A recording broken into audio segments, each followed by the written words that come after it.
brother-in-law and I were on a road trip across the country.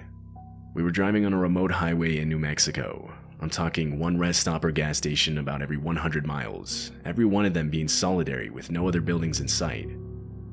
By this point, it was already dark. We would take turns driving 4-hour shifts until about 1 or 2 a.m. Then we would stop at a rest stop to sleep. It was a bit past midnight, and with rest stops being as rare as they were, we both agreed to stop for the night at the next one we saw. Another hour passed when we finally saw one.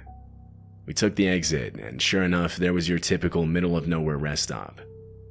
There was one other car parked in front of the doors off to the side.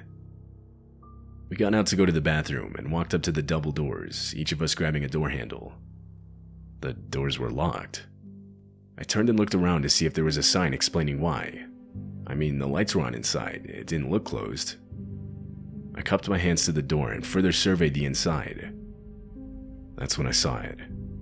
There was a splash of bright red on what I assume was a closet door near the back. I suddenly realized that I was looking at a huge streak of blood. From the color alone, I could tell it wasn't dry. I froze up. My brother-in-law began banging on the door trying to get someone's attention. I stopped him and pointed out the blood on the wall. I could see the color disappear from his face as he noticed it. We both turned to leave. As we were getting back inside our car, I took a better look at the other car in the parking lot. It had no plates, it had multiple dents, and there was an empty gun rack in the back window of it.